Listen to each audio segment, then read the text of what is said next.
In the beginning was the Logos, the Big Bang, the primordial Om. Big Bang theory says that the physical universe spiraled out of an unimaginably hot and dense single point, called a singularity, billions of times smaller than the head of a pin. It does not say why or how. The more mysterious something is, the more we take for granted that we understand it.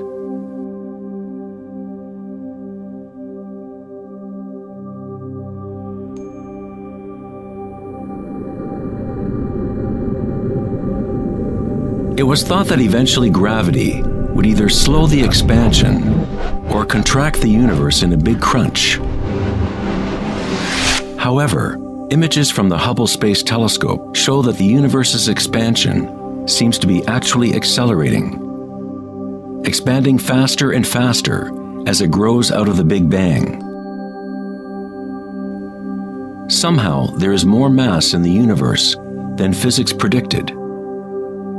To account for the missing mass, physicists now say that the universe consists of only 4% atomic matter, or what we consider normal matter. 23% of the universe is dark matter, and 73% is dark energy, what we previously thought of as empty space. It is like an invisible nervous system that runs throughout the universe, connecting all things.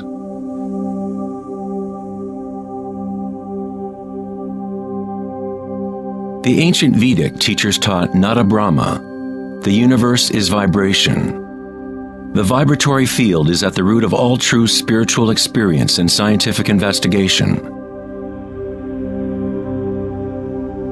It is the same field of energy that saints, Buddhas, yogis, mystics, priests, shamans, and seers have observed by looking within themselves. It has been called Akasha, the primordial Om, Indra's net of jewels, the music of the spheres, and 1,000 other names throughout history.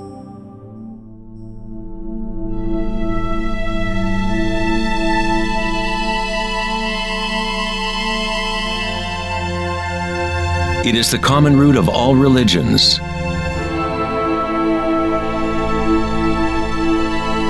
And the link between our inner worlds and our outer worlds.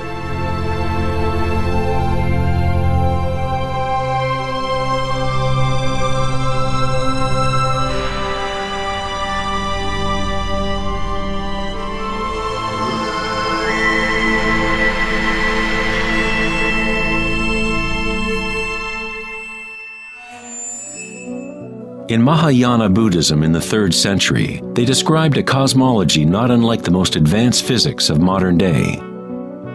Indra's net of jewels is a metaphor used to describe a much older Vedic teaching, which illustrates the way the fabric of the universe is woven together. Indra, the king of the gods, gave birth to the sun and moves the winds and the waters. Imagine a spider web that extends into all dimensions. The web is made up of dewdrops, and every drop contains the reflection of all the other water drops. And in each reflected dewdrop, you will find the reflections of all the other droplets. The entire web in that reflection, and so on to infinity.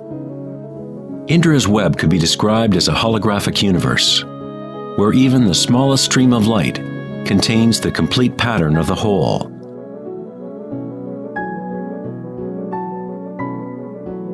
The Serbian-American scientist Nikola Tesla is sometimes referred to as the man who invented the 20th century. Tesla was responsible for discovering alternating current electricity and many other creations that are now part of everyday life.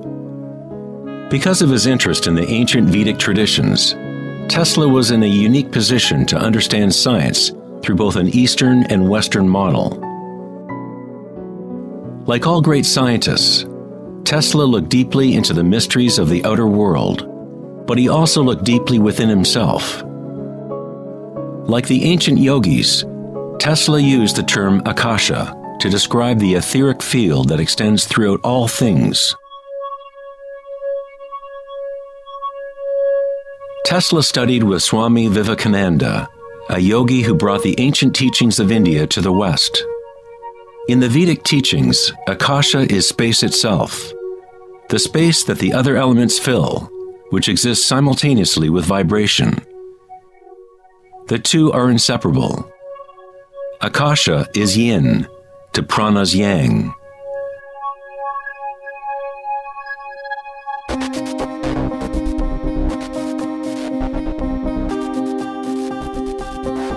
A modern concept that can help us to conceptualize Akasha, or the primary substance, is the idea of fractals.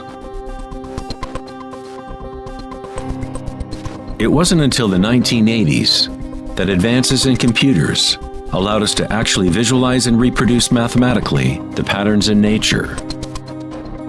The term fractal was coined in 1980 by mathematician Benoit Mandelbrot, who studied certain simple mathematical equations that, when they are repeated, produce an unending array of changing mathematical or geometrical forms within a limited framework.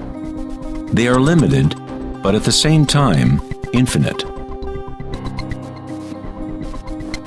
A fractal is a rough geometric shape that can be split into parts, each of which is at least approximately a reduced-size copy of the whole pattern, a property called self-similarity. Mandelbrot's fractals have been called the thumbprint of God. Om Shrim Rim Klim Lam Gam Ganapatiye Varavarada Saravajanam Eva Shavaya Swaha. You are seeing artwork generated by nature itself. If you turn the Mandelbrot figure a certain way, it looks sort of like a Hindu deity or Buddha. This figure is being termed the Buddha-bro figure. Om Shrim Rim Klim Lam Gam Ganapatiye Varavarada Saravajanam Eva Shavaya Swaha.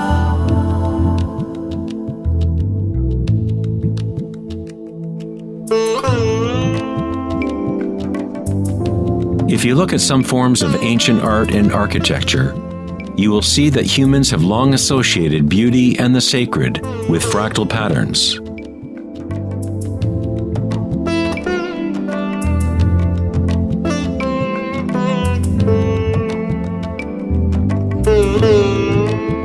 Infinitely complex, yet every part contains the seed to recreate the whole.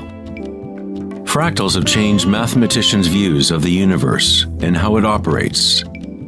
With each new level of magnification, there are differences from the original. Constant change and transformation occurs as we traverse from one level of fractal detail to another. This transformation is the cosmic spiral, the embedded intelligence of the matrix of time-space.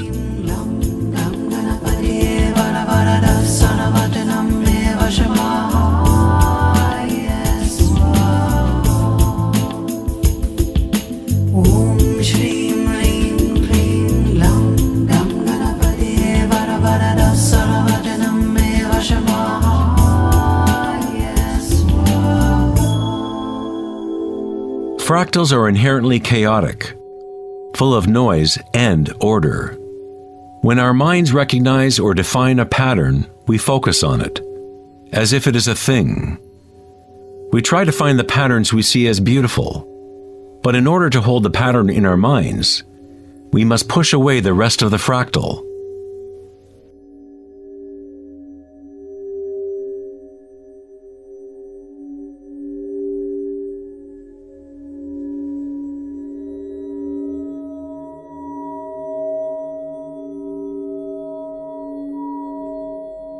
To comprehend a fractal with the senses is to limit its movement. All energy in the universe is neutral, timeless, dimensionless. Our own creativity and capacity for pattern recognition is the link between the microcosm and macrocosm, the timeless world of waves, and the solid world of things. Observation is an act of creation through limitations inherent in thinking. We are creating the illusion of solidity, of things by labeling, by naming. The philosopher Kierkegaard said, "If you name me, you negate me." By giving me a name, a label, you negate all of the other things I could possibly be. You lock the particle into being a thing by pinning it down, naming it.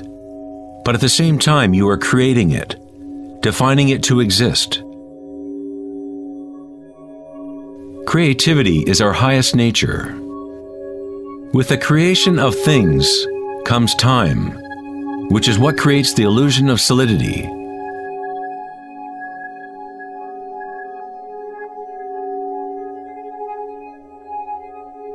Einstein was the first scientist to realize that what we think of as empty space is not nothing. It has properties. And intrinsic to the nature of space is nearly unfathomable amounts of energy. The renowned physicist Richard Feynman once said, "There is enough energy in a single cubic meter of space to boil all the oceans in the world." Advanced meditators know that in the stillness lies the greatest power. The Buddha had yet another term for the primary substance, what he termed kalpas, which are like tiny particles or wavelets that are arising and passing away trillions of times per second.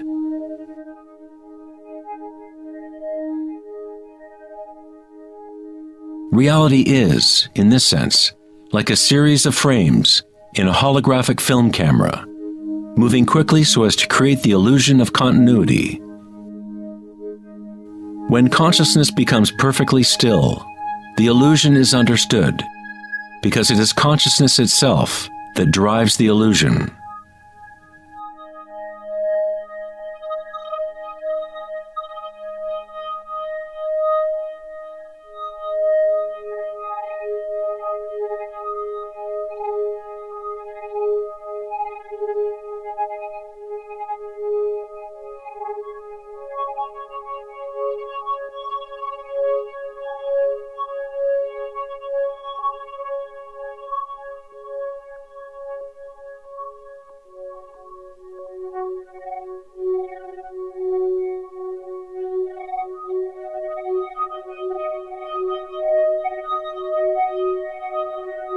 In the ancient traditions of the East, it has been understood for thousands of years that all is vibration. Nada Brahma, the universe is sound. The word nada means sound or vibration, and Brahma is the name for God. Brahma simultaneously is the universe and is the creator. The artist and the art are inseparable. In the Upanishads, one of the oldest human records from ancient India, it is said, Brahma the creator, sitting on a lotus, opens his eyes, and a world comes into being. Brahma closes his eyes, and a world goes out of being. Ancient mystics, yogis, and seers have maintained that there is a field at the root level of consciousness. The Akashic field, or the Akashic records, where all information, all experience, past, present, and future, exists now and always. It is this field or matrix from which all things arise, from subatomic particles to galaxies, stars, planets, and all life.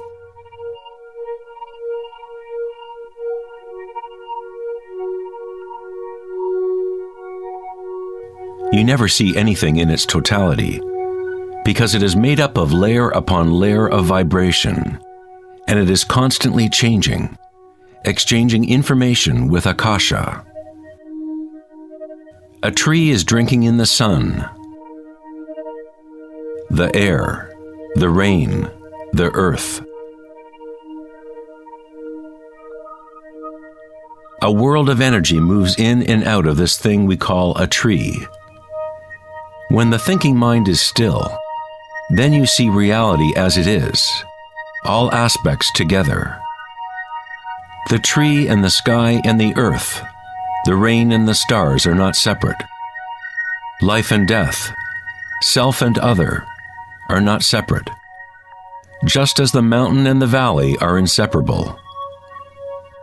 In the Native American and other indigenous traditions, it is said that everything has spirit, which is simply another way of saying everything is connected to the one vibratory source. There is one consciousness, one field, one force that moves through all. This field is not happening around you, it is happening through you, and happening as you. You are the you in universe. You are the eyes through which creation sees itself. When you wake from a dream, you realize that everything in the dream was you. You were creating it. So-called real life is no different. Everyone, everything is you. The one consciousness looking out of every eye. Under every rock.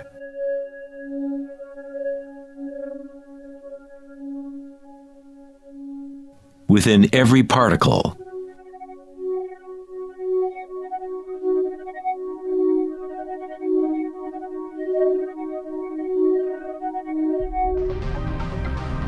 International researchers at CERN, the European Laboratory for Particle Physics, are searching for this field that extends throughout all things.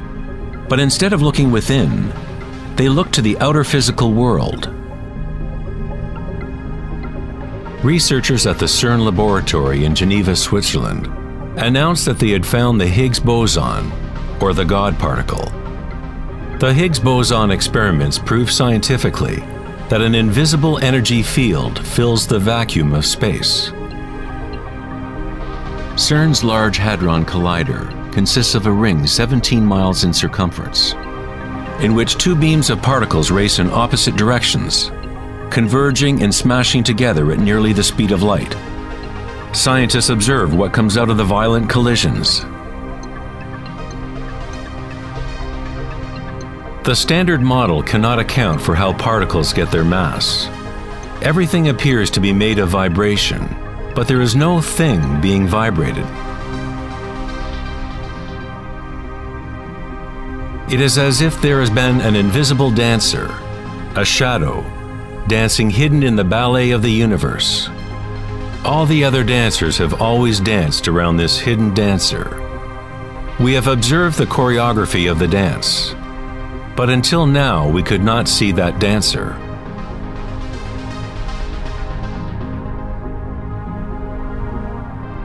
The so-called God particle, the properties of the base material of universe, the heart of all matter which would account for the unexplained mass and energy that drives the universe's expansion.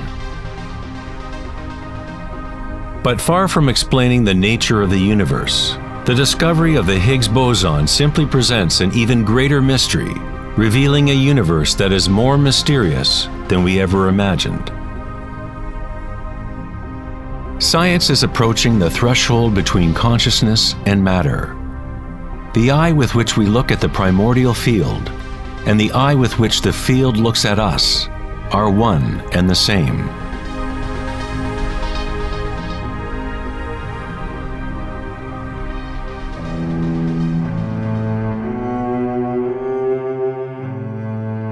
The German writer and luminary Wolfgang von Goethe said, "The wave is the primordial phenomenon which gave rise to the world." Cymatics is the study of visible sound. The word cymatics comes from the Greek root cyma, which means wave or vibration.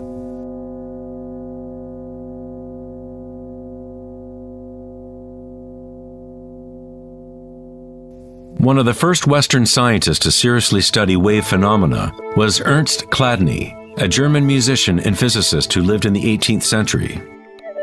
Chladni discovered that when he spread sand on metal plates and then vibrated the plates with a violin bow, the sand arranged itself into patterns. Different geometrical forms appeared depending on the vibration produced.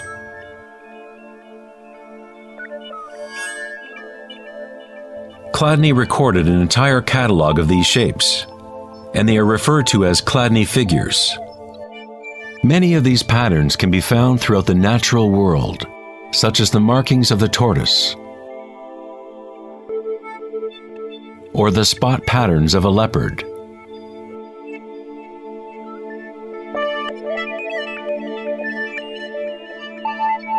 Studying Chladni patterns or cymatic patterns is one secret way in which high-end guitar, violin, and other instrument makers determine the sound qualities of the instruments they make.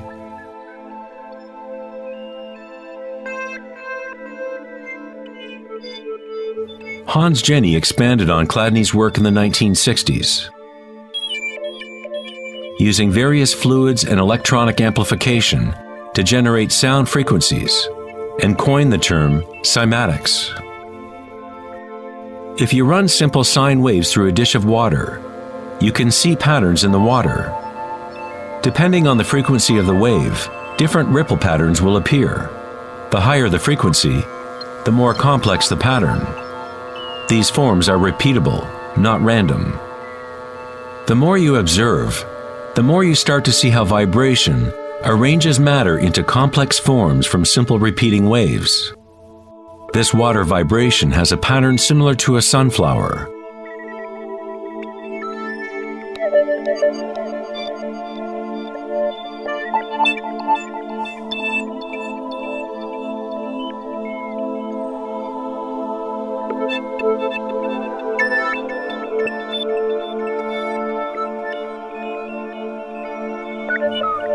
Simply by changing the sound frequency, we get a different pattern.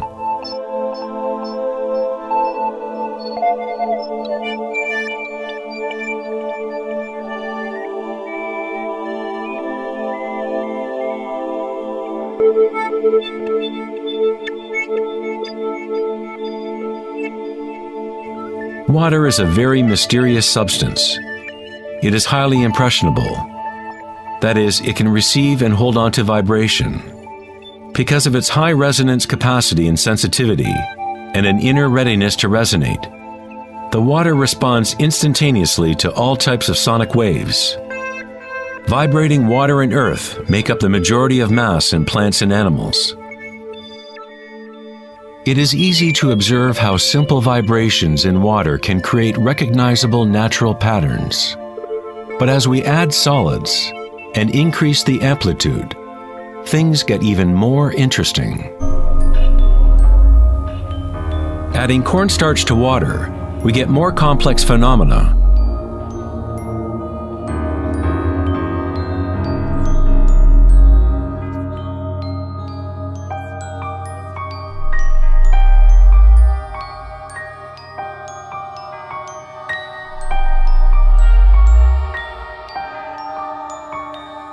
Perhaps the principles of life itself can be observed as vibrations move the cornstarch blob into what appears to be a moving organism.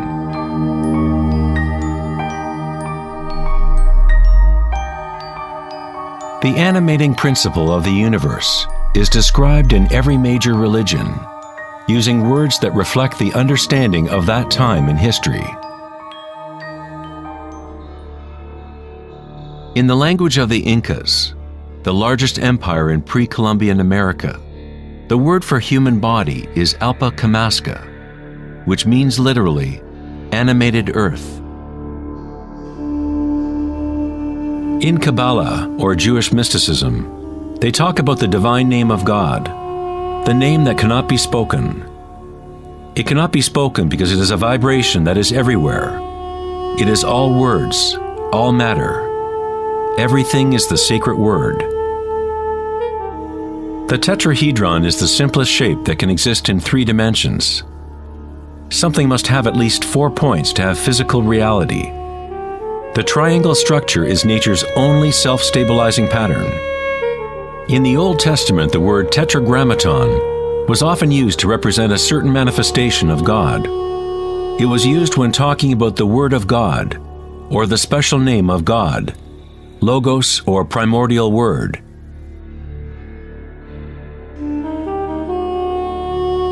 The ancient civilizations knew that at the root structure of the universe was the tetrahedral shape. Out of this shape, nature exhibits a fundamental drive toward equilibrium, Shiva, while it also has a fundamental drive towards change, Shakti.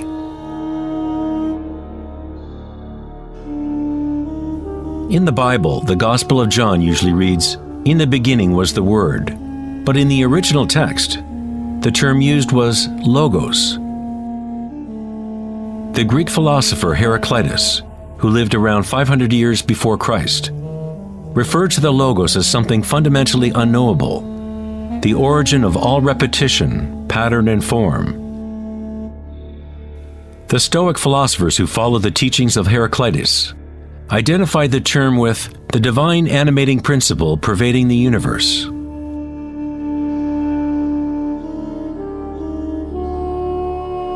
In Sufism, the Logos is everywhere and in all things. It is that out of which the unmanifest becomes manifest.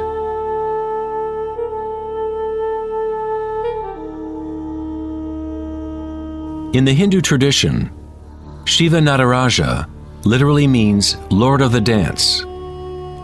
The whole cosmos dances to Shiva's drum. All is imbued or ensouled with the pulsation. Only as long as Shiva is dancing can the world continue to evolve and change. Otherwise, it collapses back into nothingness. While Shiva is representative of our witnessing consciousness, Shakti is the substance or stuff of the world. While Shiva lies in meditation, Shakti tries to move him, to bring him into the dance. Like yin and yang, the dancer and the dance exist as one. Logos also means unconcealed truth. He who knows the Logos knows the truth.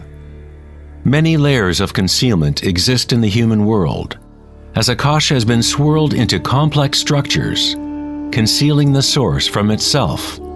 Like a divine game of hide and seek, we have been hiding for thousands of years, eventually forgetting about the game completely. We somehow forgot that there was anything to find. In Buddhism, one is taught to directly perceive the Logos, the field of change, or impermanence within oneself through meditation. When you observe your inner world, you observe subtler and subtler sensations and energies as the mind becomes more concentrated and focused. Through the direct realization of anicca, or impermanence at the root level of sensation, one becomes free of attachment to transient external forms. Once we realize there is one vibratory field that is the common root of all religions, how can we say, my religion, or this is my primordial Om, my quantum field?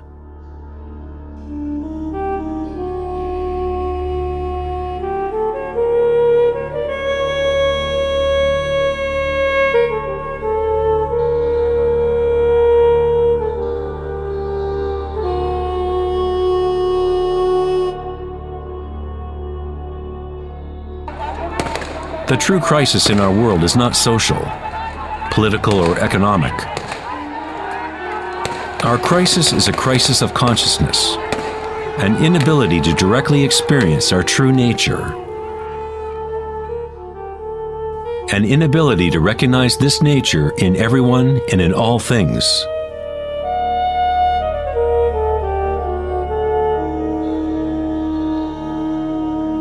In the Buddhist tradition, the Bodhisattva is a person with an awakened Buddha nature. A Bodhisattva vows to help to awaken every being in the universe, realizing that there is only one consciousness. To awaken one's true self, one must awaken all beings.